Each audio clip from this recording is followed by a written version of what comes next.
evening, ladies and gentlemen, and welcome to the 681st edition of the Feuerstein's Fire American Soccer Show. I'm your host, Daniel Feuerstein. I'll give you American perspective of our clubs, leagues, players, national team, and other fabulous moments. Get your daily reading from me and other writers over at Beyond the 90, at beyondthe90.substack.com.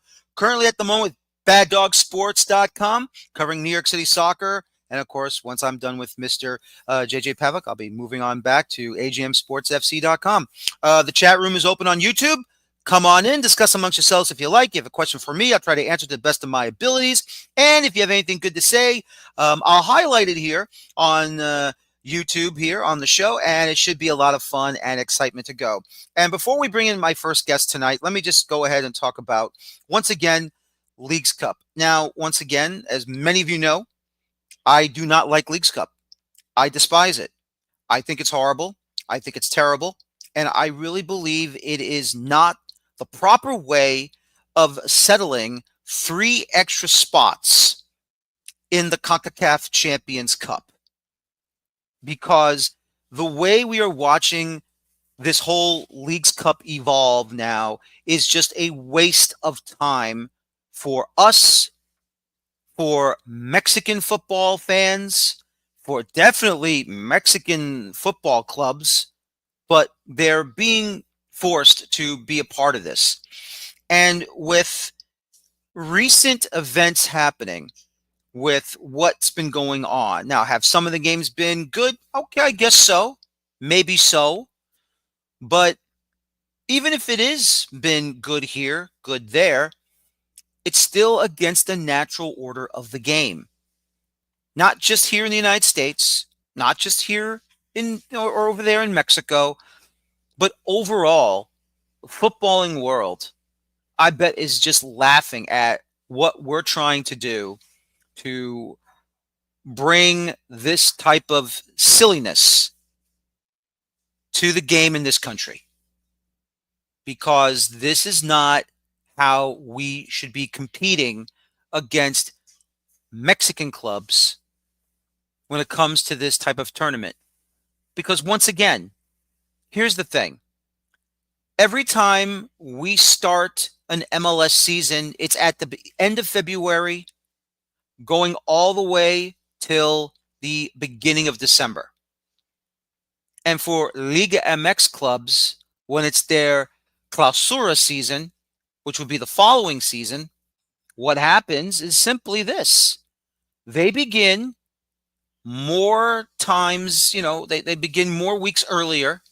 They have at least maybe 5, 6, maybe 7 matches already under their belt where our guys are just getting underway. And then they're able to get on with it, and they're able to be stronger, better than our guys. Now, this is not a knock on MLS. This is just facts. Facts that are right in front of our faces. But once again, when you have these games that start for Liga MX with their Apertura season, which is right now, they have played maybe 3 or 4 games, and then they can go right into Leagues Cup. Does that seem fair? Does it really seem fair? No, it doesn't. And then they got to travel up here to the U.S. to play these games. This is basically, once again, nothing more than a cheap way of having MLS becoming not just a league, but also the Federation and CONCACAF all rolled into one. That cannot happen. That is a recipe for disaster in more ways than one. I understand leagues, first division leagues, have the most power in every single FA around the world. The Premier League is the best league in England. They'll have some influence with the English FA, even though it should be the other way around. But still, when these leagues watch what MLS does here in the U.S., this is why they get more brazen, and they believe they can do just like whatever MLS does. I'm sorry, it's just wrong. And Leagues Cup is wrong. Leagues Cup should really be trashed again. Superliga Part 2. That's what it really is. Superliga Part 2. Look, long time ago, I thought this was a great thing when Superliga came out, but then it died. But, when you get more knowledgeable about how this game works on all different levels, like I said, once again, on a league basis, on a, FA basis, and then internationally, when it comes to like the Champions League, those tournaments, and how you qualify for it, then you understand completely Superliga, Leagues Cup, however you want to put it, that should not be a part of this game. It should not. And now we saw something else, because when they started this Leagues Cup business, we would see different referees from different lands within CONCACAF to come to MLS and to officiate these games between two MLS teams or between an MLS and a Liga MX team or vice versa. And now we're seeing American referees and we're seeing Mexican referees now. And head coach of Inter Miami, Javier Mascherano, has made a huge stink about it because they had a Mexican referee in his matchup. After the match, he just didn't like it. He unloaded. And even, to be frank, I was shocked that there's been more American MLS referees, pro referees here in the U.S., and more referees from Mexico, from Liga MX, to come in and do this. This should not be happening either. We cannot allow these things to happen at all. This should never have been happening, especially this edition of this tournament. I continue to tell all of you how much this goes against everything and anything the U.S. Open Cup represents. The U.S. Open Cup is our national championship for the game in this country, for the professional leagues, for the amateur leagues, the semi-pro leagues, anything and everything under the umbrella of U.S. soccer. And I really do hope, if not after the World Cup, because I don't know how they're going to have this Leagues Cup next year, because I don't think it's ever going to happen. If they sneak it in, they'll sneak it in. They'll find a way. But in reality, this situation should either be reduced completely or be gone with it. Plain and simple. Leagues Cup is a farce. An absolute farce. I have no stake in it. Look, do I have to cover the Red Bulls and their involvement in the Leagues Cup? Yes, because that's my job. Do I like doing it? No. But do I have to? Yes. I got to report on the games. I cannot ignore my duties. I have to do those games whether I like it or not. I don't like it. And every single year we have MLS season ready to go. I will continue to be on my soapbox, on my big high perch. And I will continue to tell all of you, whether you like it, well, good for you. If you don't like it, join the club. Leagues Cup is a travesty. It's a sham. As I've always said, the trophy is made out of chocolate and it's wrapped up in Reynolds wrap foil. That's how plastic this is. And the only thing that has any influence is because of the amount of money that's been combined between MLS and the front office of Liga MX. Yes, I understand the Open Cup doesn't have enough money. You know, it's gone up a good amount, but does it need to be more? I think it does. It needs to be more. Either equal the amount that the Leagues Cup purse is offering or go over it a little bit more. I know they're doing their best, U.S. Soccer. I know the Open Cup committee is doing their best to make everything better about the Open Cup. But until every single club, American club in Major League Soccer, 27 of them, finally returns into the Open Cup next season or the following year or whenever this Leagues Cup business is finally gone and shelved, we can celebrate it. We'll be happy about it. I wanted to see it gone. And I know most of you want to see it gone too. Is this what we want? We have our MLS stadiums become home stadiums for Liga MX clubs, and it's not even theirs? Why is it that I had to see the New York Red Bulls travel to Cincinnati, Ohio to play Monterrey at TQL Stadium? Why? Because this is their designation as a home team for Monterrey? This match should have been at the BBVA Stadium or the Estadio BBVA down in Monterrey itself. If you're going to play Tigres and Tigres is the home team, that's got to be done over at the Universitario. The Red Bulls were home at Sports Illustrated Stadium. They took on Guadalajara Chivas, and Chivas was the designated home team in the Red Bulls' own stadium. Tell me how that makes sense. How? How does that make sense? It doesn't. Nothing makes sense. It is an absolute farce. And that is why I will continue to not only support, not only to defend, but I will continue to believe in the U.S. Open Cup, because that is the cup that our clubs from MLS, USL Championship, League One, League Two, NISA, if they are back all the way, NPSL, UPSL, amateur clubs, the real fight for the national championship of American soccer. That, my friends, is the real cup. That is the cup our clubs must fight for from the first round all the way to the end.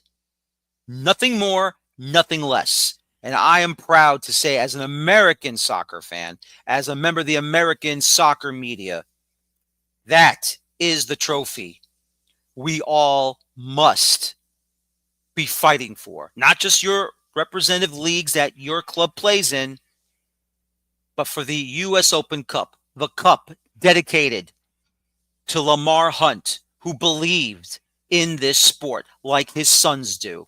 Ladies and gentlemen, before we begin, let me tell you about this segment's sponsor, Dino Luzzi Energy Drink. When I need that extra kick to power through match analysis and late-night transfer rumors, there's only one drink that delivers authentic Italian energy, Dino Luzzi.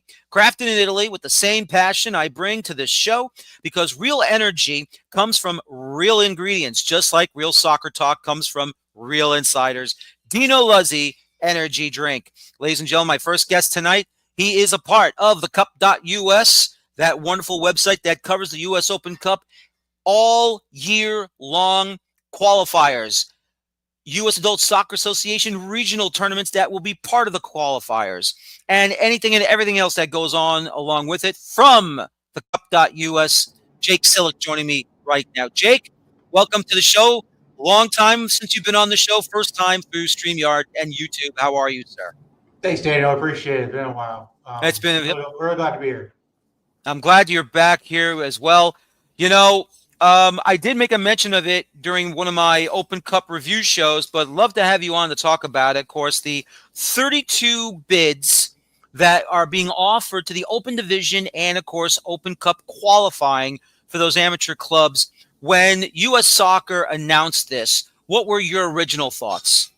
Yeah, so it's just a little bit of tweaking. They do this every year. They've gotten some feedback from the teams and from the amateur leagues, and they're finding that they kind of want to go more towards the qualifying, and almost kind of at this point, just like the FA Cup, you have your qualifiers in the early part of the season, and then the rest of the tournament proper, starting in about January over there. It'd be about the same here. You got the qualifiers in the fall, and then as we get past the new year, then we play the tournament proper. So what's kind of happening is they're just shifting more spots towards that, while still maintaining spots for existing leagues that have always kind of been there, and they don't really want to necessarily get rid of those at this point when it comes to the teams that typically only play in the summer, but then maybe might get a roster together outside of that for the Open Cup. No, absolutely. And you know what? The more the more the merrier, I should try to say there. I almost slipped that one off, but no, I agree. Look, we need to have more participation from the amateur levels, obviously. I mean, we've seen a new league spring out of this season, the League for Clubs, obviously. I'm hoping they'll have some permanent spots for themselves. They'll probably go through qualification now in the amateur qualification rounds. But I was hoping that they would, give certain amount of spots for them since they all started this current season. Yeah, in the announcement and actually in the handbook, basically, they've kind of said, hey, we're not going to have any kind of necessarily criteria to determine who gets these spots, but the committee will, as a whole, use kind of like, hey, these leagues have been around for a while, these teams can't participate. They need to kind of participate in it. It's okay. Don't worry about it, Jake. He's involved in the show. It's quite all right. Absolutely. Let him join you. It's okay. So they don't have necessarily a set criteria, but they can evaluate year by year, basically, and saying, oh, the League for Clubs, this is also now a league that only plays in the summer. They should get a few spots here and there for the Open Cup, just like USL League 2 and NPSL gets. No, I absolutely agree. And, obviously some of these clubs have, either they've broken off from NPSL or they've also broken off USL League 2 and they've joined this, or some amateur clubs wanted to be maybe in a better position and be maybe at a higher level. And so far it's been pretty good. And here we go. Here's the graphic. Of course, I do the graphics on this show. So the ad was not my doing, but that's okay. Here we go.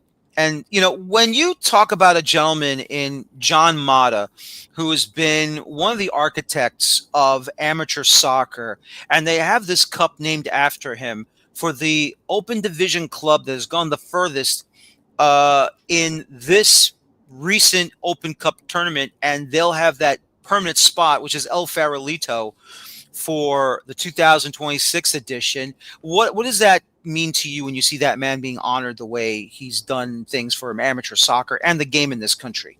Yes, we've had conversations with John a lot. There's nobody that I can think of in amateur soccer that's really kind of put in such a great service to the game for so many years.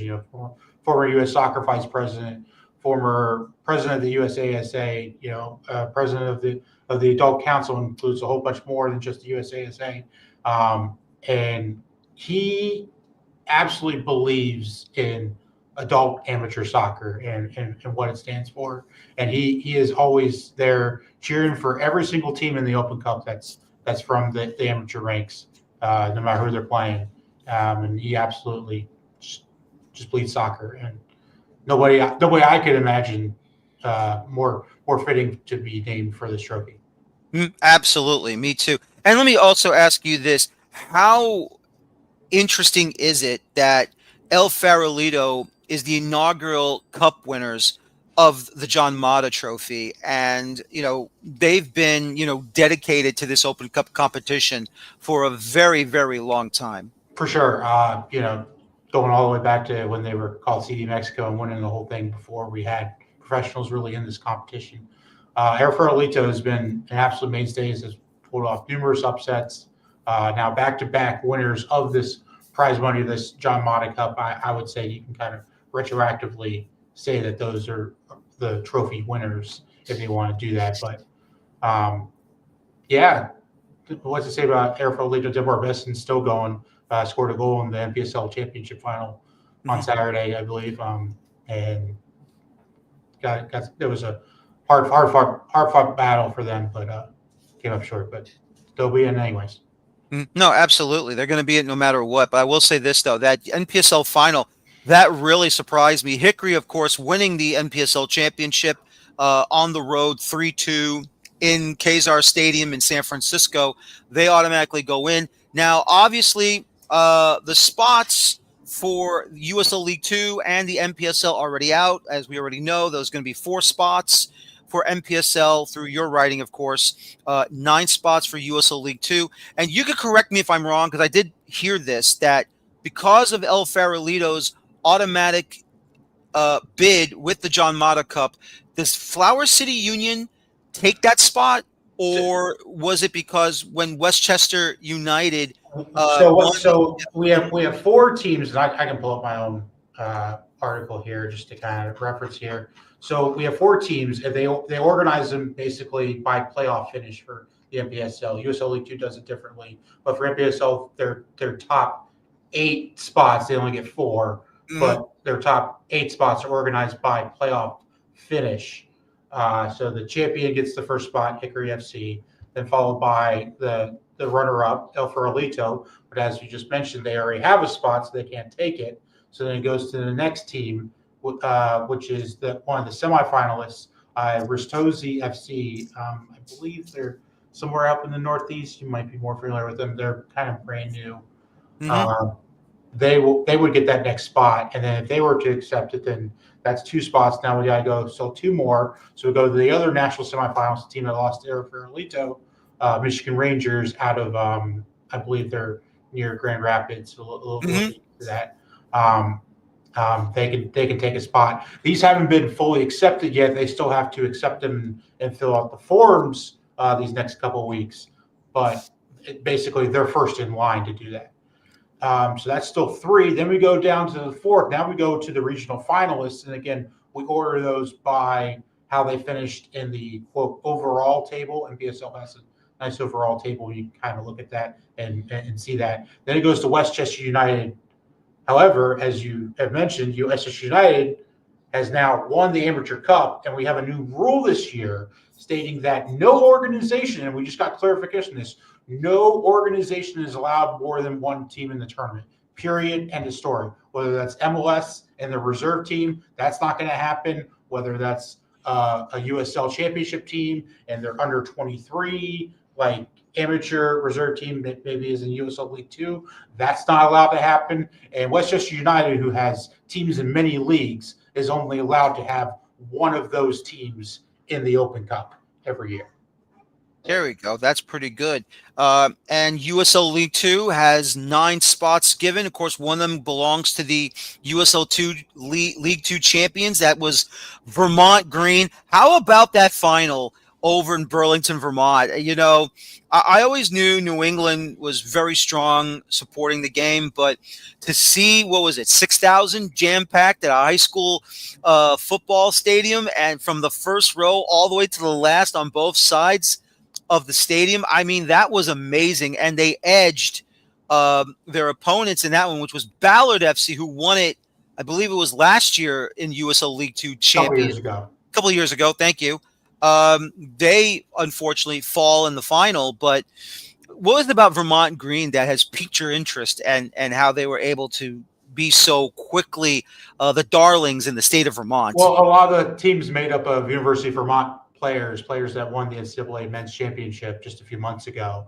And I think you got another Akron on your hands. You know, the Caleb Porter coach were just a bunch of really, really top-notch talented players that are going to play professional ball for who knows what clubs.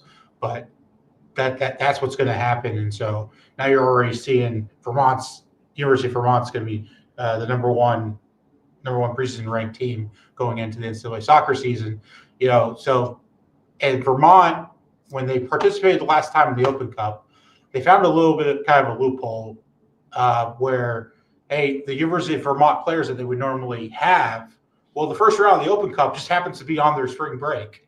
And in that little kind of loophole there, because it's spring break, they're allowed to play for Vermont Green, when normally at other times during that spring semester that you're in class and they got practice and whatever, they're not allowed to. But on spring break, do whatever you want. So just a little nice kind of loophole. I think that was good. So I would expect them to do the same thing again this year. They'll go in, they'll have that first round. Hopefully it's on their spring break, and they'll bring in those University of Vermont players and players that were on this championship team and hopefully get a good first round upset. What they'll do in the second round if they win, who knows? But they were able to do it the first time. Absolutely, and that's going to be interesting to see. And then, of course, we'll have 8 other spots available. Now, how will that be determined, those next 8 spots? Because as we've seen already and reported, obviously, from your guys at the cup.us, they've gotten rid of the national tracker, I believe it was called, for both NPSL and USL League Two. So how will those spots be given up then? So USL League Two has been very, very consistent in how they award these spots, and because they don't really do it by playoff results.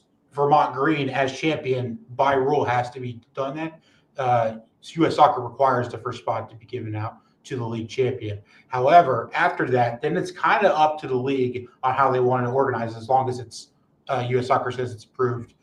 Generally, you have to not just consider the results of the season, but also geographically. They want the spots kind of spread out geographically. So what USL has done is said, okay, we have 18, 19 divisions. I believe it's 18.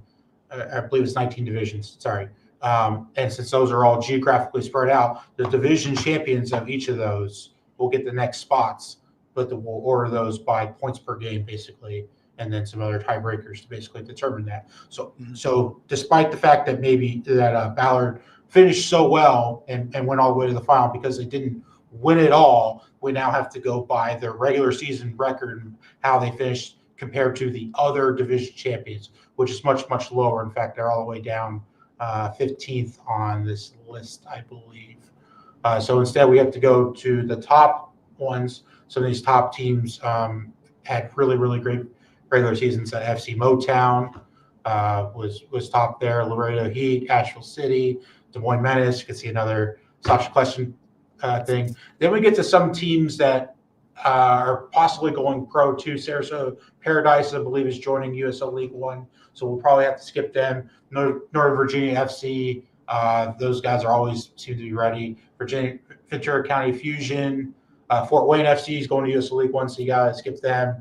And then you get down to teams like Flint City Bucks. Flint City hasn't really liked the move from starting the Cup in May to March now, which is outside of when their players are available.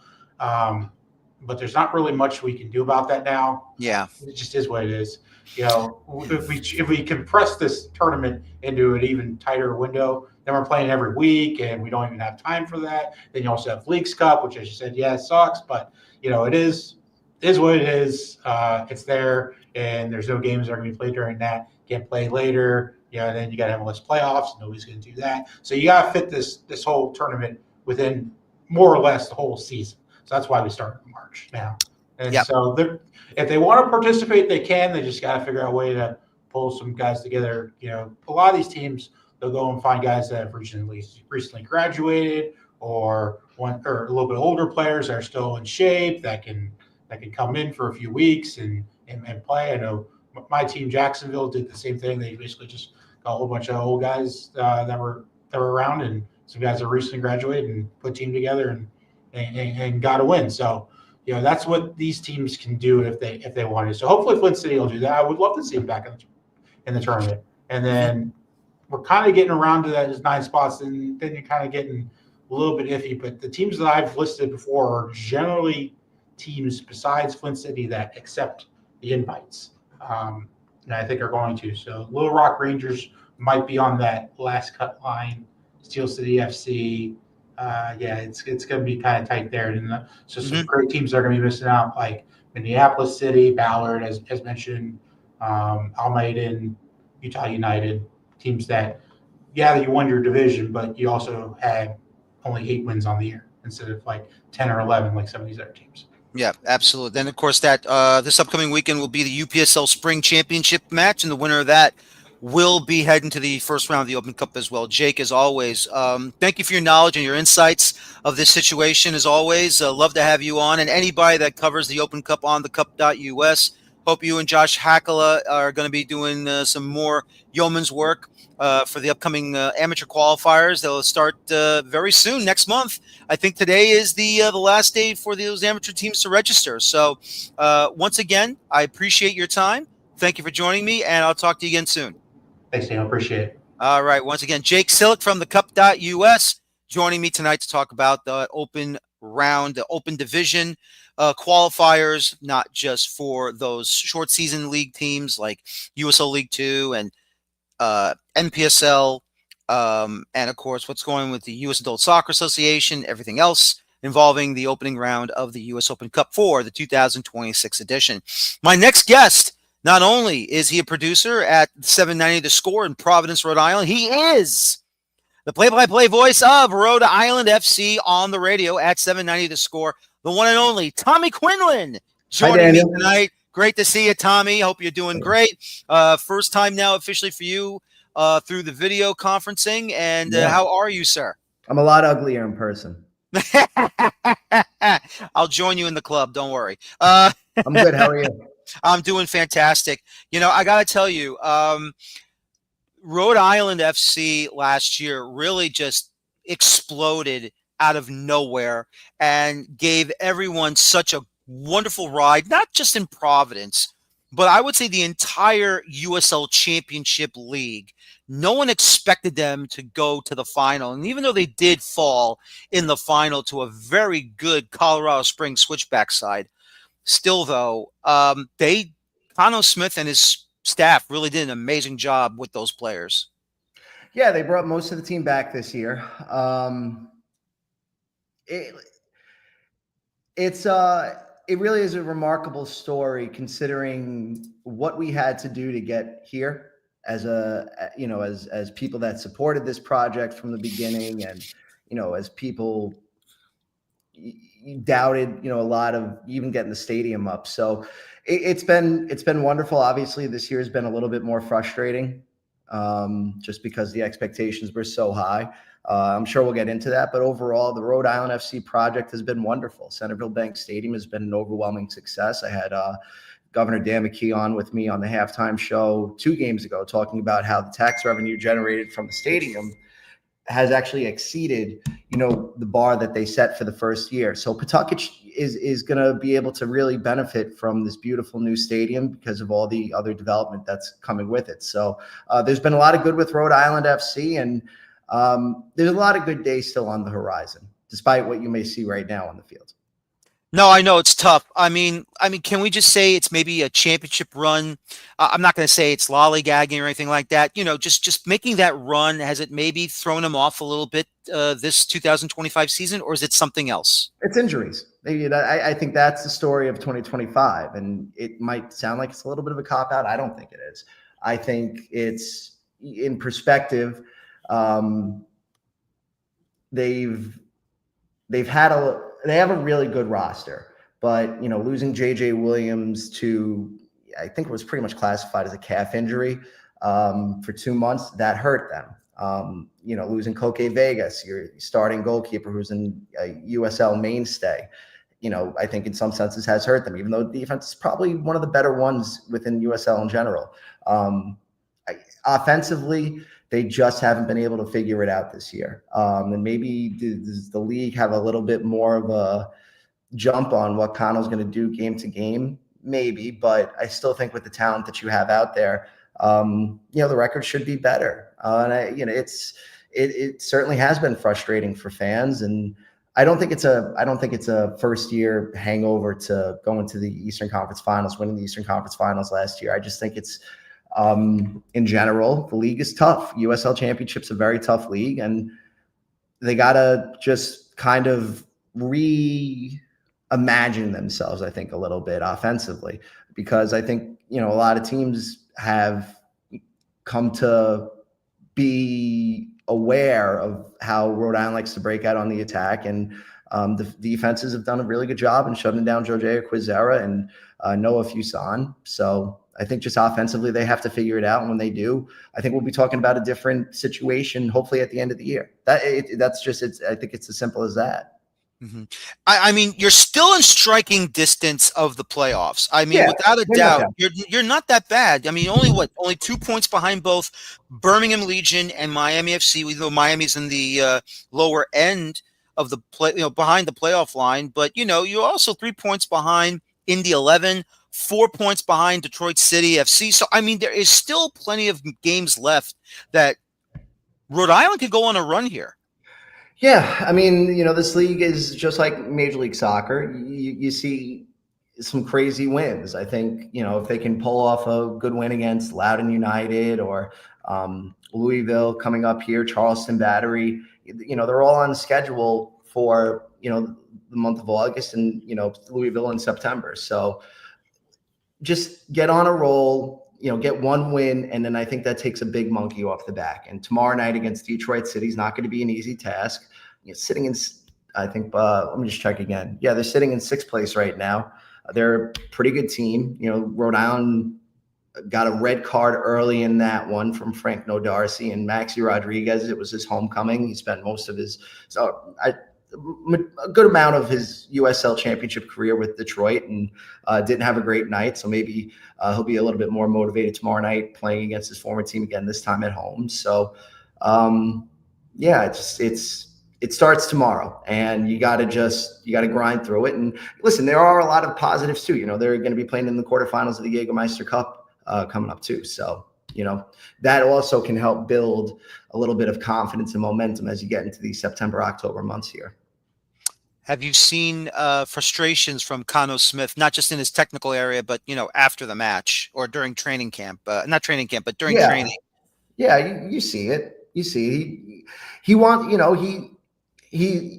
famous for saying, "I never promise you wins. I never promise you championships." But this is a guy that's motivated. I think he should have high aspirations of coaching in Major League Soccer one day. And, USL, this is a place for him to start. And I think he's got a good system and I believe in his system personally. And that's, not just me saying that as being the play-by-play announcer, but I think it's been proven how it can work when these guys are clicking and, you have the necessary pieces in there. Yeah, he's feeling it. And, he wants it to be better like everybody else does, for sure. No, absolutely. And, look, like I said, there's still time to fix something to make that playoff position happen. And, if not for this year, obviously for next season, then they'll be a lot better. Now, let's talk about you personally here. Can you go back to a couple things on Rhode Island FC? Oh, sure. That's fine. Let's go. Yeah, just in general, August is going to be a tough month. But again, I think if you can see, and JJ Williams is not going to be available tomorrow night for Detroit against the Detroit City FC just because he got a red card against Pittsburgh Saturday. But I really do. I really want to reiterate this. This defense is really good. Jackson Lee's done a really good job stepping in for Koke Vegas, and you'll see Koke come back here hopefully within the next 2 weeks or next 2 or 3 games. So I think there's a lot of frustration right now, but with everything that's gone wrong this year offensively, and they have only scored 4 goals since June, it could really turn around quickly, and they still can get a really decent seed from all of the troubles that they've had here in the summer months. They could still finish as a 7 or an 8 seed. It's getting on the right track, finding that quality, and hopefully at some point over this next month, Connell finds out what his best 11 is, because I think that's another thing that's got to be put into perspective here when we talk about Rhode Island FC, is that he hasn't had a chance to play what his best 11 is yet. Hugo Bachrach is just who played for Minnesota last year and, has MLS experience, came in the off season, came in injured. And I think he was a big part of Connell's plan for what they wanted to do defensively. I talked about the JJ Williams stuff. They've lost Amos Shapiro-Thompson. They've lost Zachary Haravu. So just a lot of things as we head into the late summer, early fall months here to keep an eye on to see if this team can pull it out at the end. And I'll make a prediction on your show right now. I'll quote the great Jim Fossil. I'm pushing all my chips to the table. Either get on and get off. This team's making the playoffs.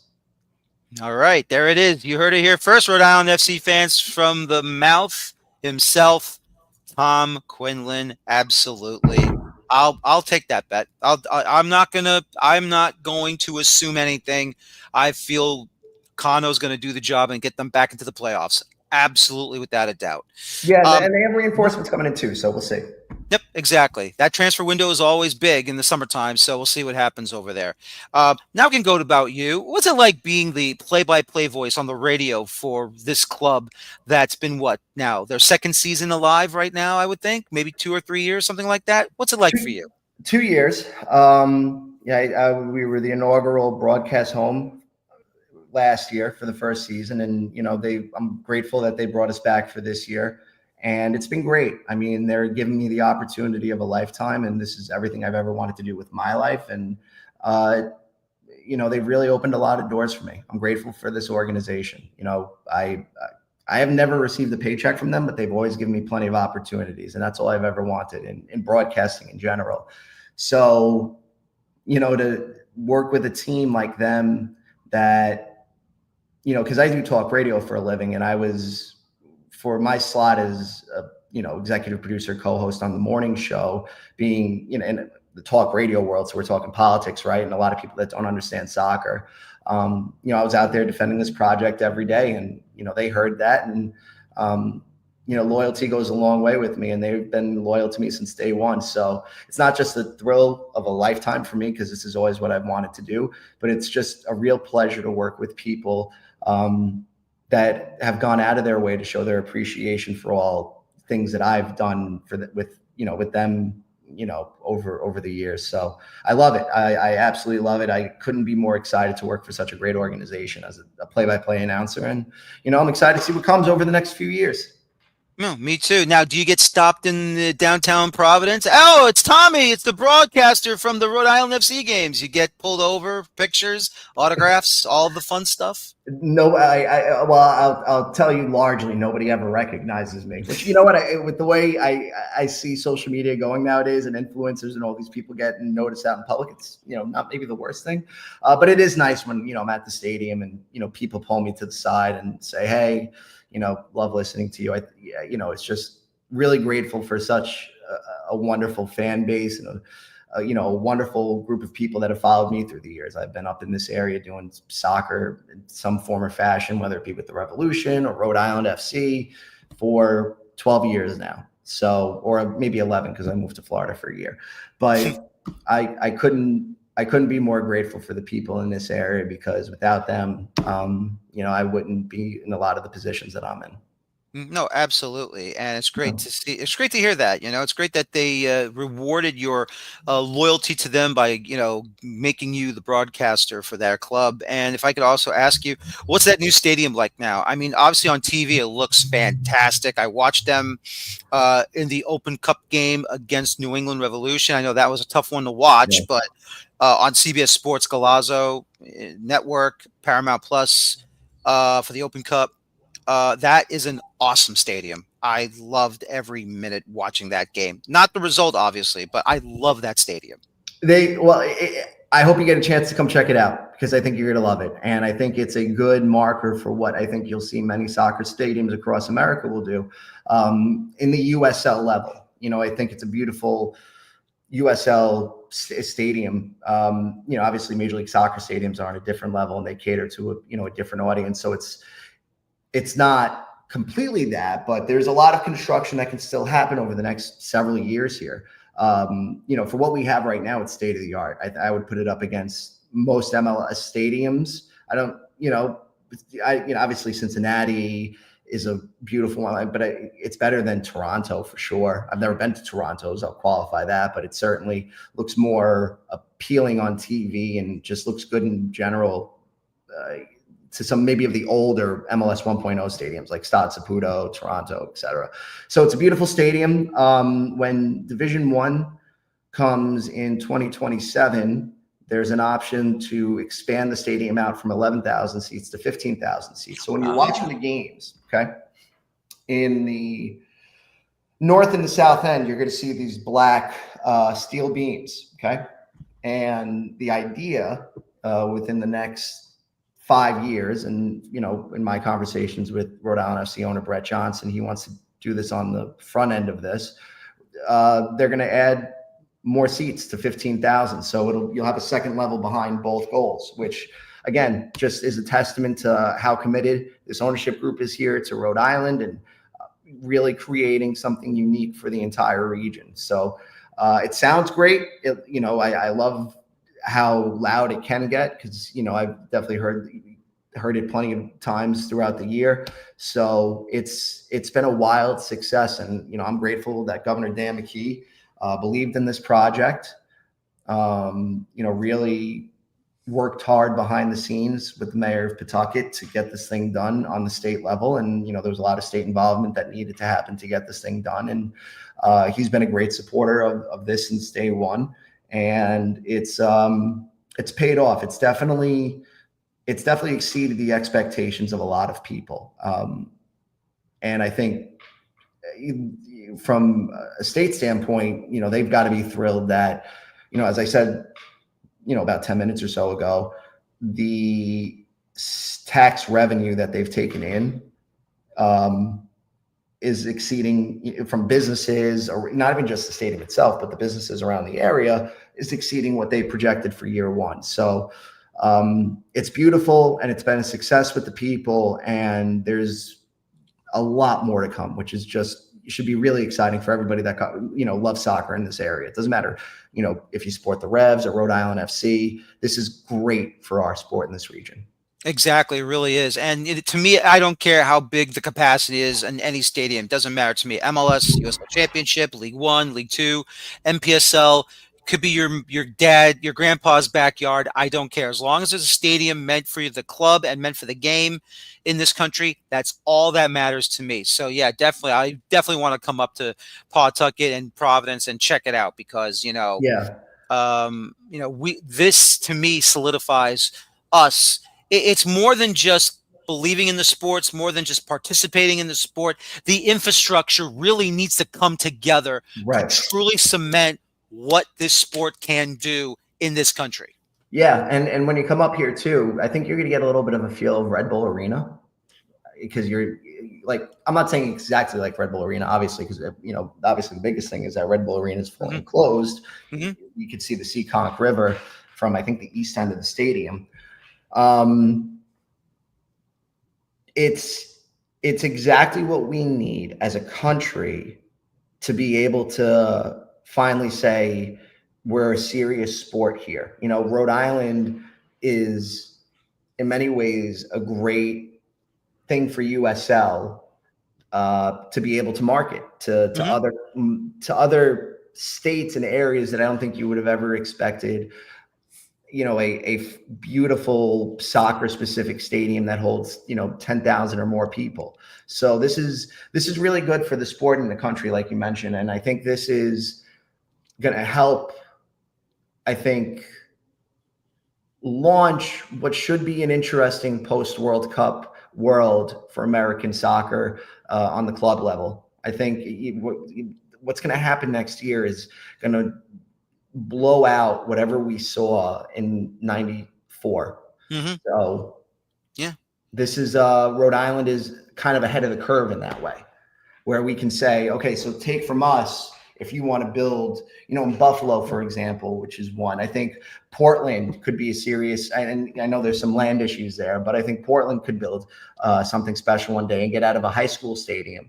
Vermont, I think everybody's now enamored with the Vermont story. So just, here in this region in general, I think Hartford needs to get a real stadium too. But it's positive momentum for something that I think everybody in what we do for a living has been clamoring for over 30 years. Yeah, very true. I wanted to ask you this, though, since you've been in the New England region for such a long period of time, Tommy, watching Hartford and Portland Hearts of Pine, Rhode Island FC, New England Revolution, now, of course, with Vermont coming in, and they'll be in the Open Cup next year. Yeah. I am just amazed to see how the New England region really responds against each other when you're battling each other in these Open Cup games.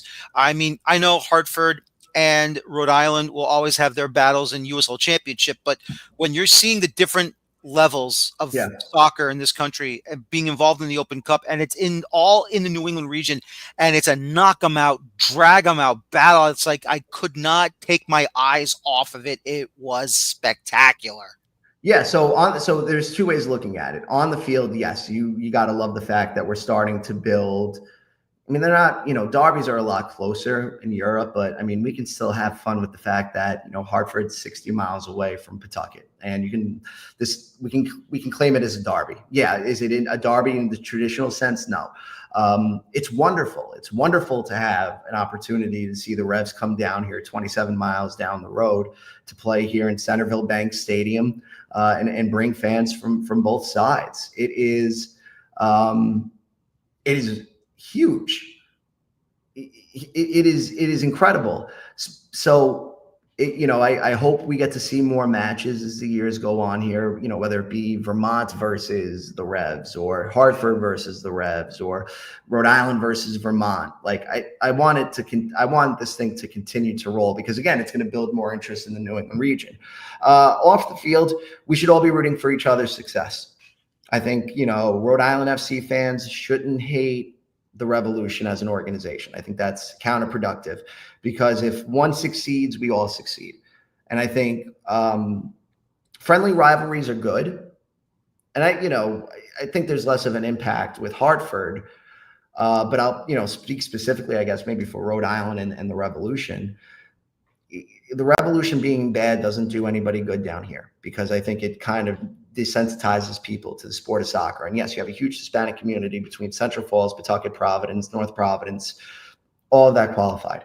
But I think it's better for both franchises to be good than just one.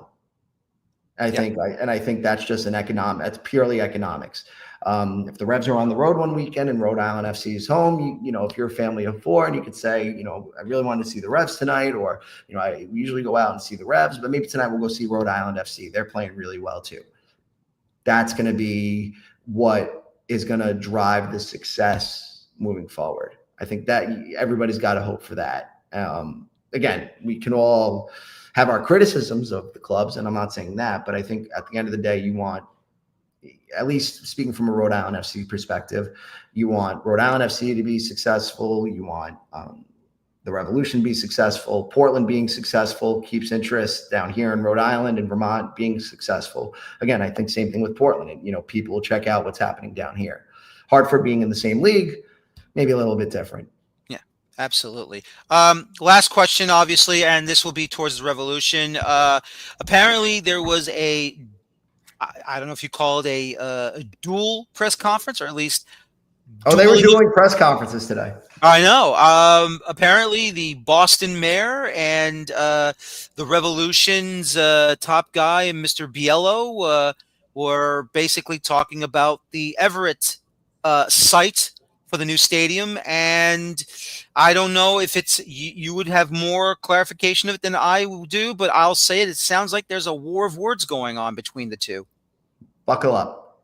Simplest way to put it. Buckle up, because this is going to get nasty. I hope you don't mind if I take a few minutes to provide full context here. Go for it. The floor is yours. So the Revs have been working on the Everett site for years, ever since Mayor Marty Walsh departed as mayor of Boston and went to D.C. to work for the Biden administration. Mayor Marty Walsh wanted to get the Revs inside of central Boston. There was a lot of hurdles with that, and that plan pretty much got kiboshed. So I would probably say around 4 years ago, Everett started getting some serious consideration. And, that's gone through a lot of hurdles over the years, but it's finally gotten to the point where the state's on board, city of Everett's on board, but part of the land where the stadium would touch falls into Boston. Okay. And the city of Boston is not just going to hand over this stadium deal to the Crafts. There's been years worth of issues between the city of Boston and the Crafts wanting to build in Boston. You can talk about the Patriots Stadium, and there's been numerous different attempts to build a Rev Stadium, whether it be at the Bayside Expo Center, the Toll Lot, which I talked about just a second ago, and West Roxbury, I believe. This all goes back to the Menino years, and then through the years, when he's been out of office, there's just been problem after problem. So Everett pretty much a go, but you got to get approval from the city of Boston as well. And the city of Boston has several asks, including getting mitigation sites surveys and public funding for the fields in Charlestown and a bunch of other things that they want the Crafts to pay for. The Crafts are only willing to pony up $750,000 for the city of Boston. So the city of Boston, not happy with those offers, have pretty much voiced through the media that they're not getting transparent information on full details for the stadium, and the money that the city of Boston would get is essentially nothing. So it's interesting how a small piece of land has given Boston so much power on saying on what the refs can do. So there was a dueling press conference today, pretty much outlining all of that, the lack of information and the lack of money revenue or resources that the Revs are willing to hand over to the city of Boston. So, they feel like they've got something out of this deal. Brian Bolello and Carlo Di Maria, the mayor of Everett, held a press conference after Wu held her press conference earlier today, about 8 hours earlier, pretty much saying that, all of the frustration that the Wu administration is feeling right now is farcical, because all of the conversations that they've had behind the scenes with the city of Boston has been nothing but constructive, and everybody seems to be moving in the right direction. So there's confusion from the ref side as to, why do you come out into the media and spin a narrative that doesn't exist?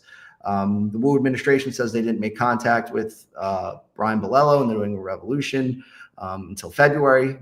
Team president Brian Bolello says, no, we started reaching out in November. So it really is a war of words here.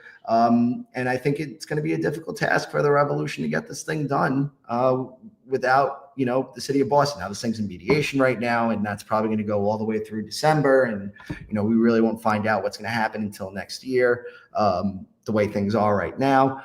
But it really makes this is a really complicated situation, because Josh Kraft, we found out, who's running for mayor, the son of Robert Kraft.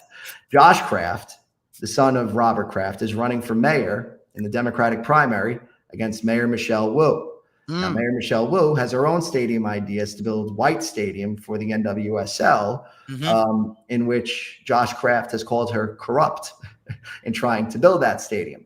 So I'm hard pressed to believe that this thing gets done after a pretty nasty primary campaign up here between Josh Kraft and Mayor Michelle Wu. If Josh loses the primary, I don't see why Wu's necessarily inclined to bend over backwards for Josh Kraft, who, again, we found out is the eventual owner of the New England Revolution after Robert Kraft hands down all of his powers. So it's a very complicated situation. I think this thing is dead in the water, unless somebody else can prove to me otherwise. The Revs will point fingers and say, the city of Boston is trying to shake us down, and the city of Boston will say, no, we got, tens of millions of dollars from Encore when they wanted to build. Why can't you pony up more than $750,000? It's ugly. And today, I think it reached its peak. I think today's a very historic day. And if this thing does fail, you could point back today as one of the days where it all unraveled. This is a historic day in Revolution land.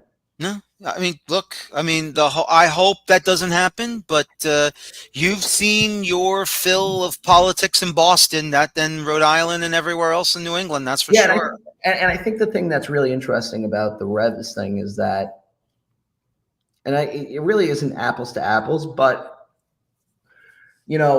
Governor Dan McKee was very public here in Rhode Island about very adamant about getting this stadium deal done for Pawtucket because of what it meant for the city of Pawtucket. Governor Maura Healey has a chance to do the same thing, and she's not. She's made some comments in the media in the past about being supported for a stadium, but I don't think she's as eager to get behind the Crafts, like McKee was eager to get behind Brett Johnson. And I think that's something to keep an eye on, is when the governor of Massachusetts is forced to really pick a side here. And I think she's going to go on the side of Michelle Wu. Yeah. Hopefully, look, like I said, I hope this impasse will subside, and I hope for once cooler heads will prevail, and maybe Josh can tone down the rhetoric and all this. And, look, he can still It's battle. politics. It's nasty. He wants to. I know. I know. But my question is, why would you get into politics now? Exactly. You have a chance to finally nail this stadium. All you got to do is make some concessions here. But you're running your son against the incumbent mayor of Boston, who's responsible for greenlighting this deal. And in the process, you're calling her corrupt. Mm-hmm. In what world is she inclined to go out there and now approve your project that's going to make you millions and millions of dollars? And Exactly. Boston barely sees any of that money. Exactly. It is a case study of political science of epic proportions that I think they should offer at Harvard. Well, let me say this. If you can get an A++ out of it, you'd pass. Tommy, I appreciate your time as always. Thank you very much for being with me tonight. Good luck with the rest of the season with Rhode Island FC, and hope to have you back on the show soon, sir. Thank you so much. Have a great night. Appreciate it, and look forward to coming back on again. Yep, absolutely. Once again, Tommy Quinlan from 790 The Score, Rhode Island FC radio play-by-play broadcaster, talking about Rhode Island FC, soccer in New England, and, of course, the latest in the chapter of a stadium for the New England Revolution. Well, ladies and gentlemen, tonight, that will do it for tonight's show. No Red Bull review because of Leagues Cup, and that's quite all right by me. Once again, no Leagues Cup for me, nothing at all. Well, I want to thank my guests tonight, Jake Sillick from thecup.us, and just now, Tommy Quinlan from 790 The Score, Rhode Island FC radio play-by-play broadcaster. My name is Daniel Feuerstein. Thank you very much for joining me tonight. Join me tomorrow night. I'll have on Carter Krishnaier and Kaylor Hodges as we will discuss MLS discussing moving to the international calendar. What would it mean for the league and also for all of our leagues here in the United States? Once again, my name is Daniel Feuerstein. Thank you very much for watching me tonight. And please, please, please, please, please, please enjoy your football. Thank you. Take care. So long and have a good night. And bye-bye for now. Have a good night, everybody.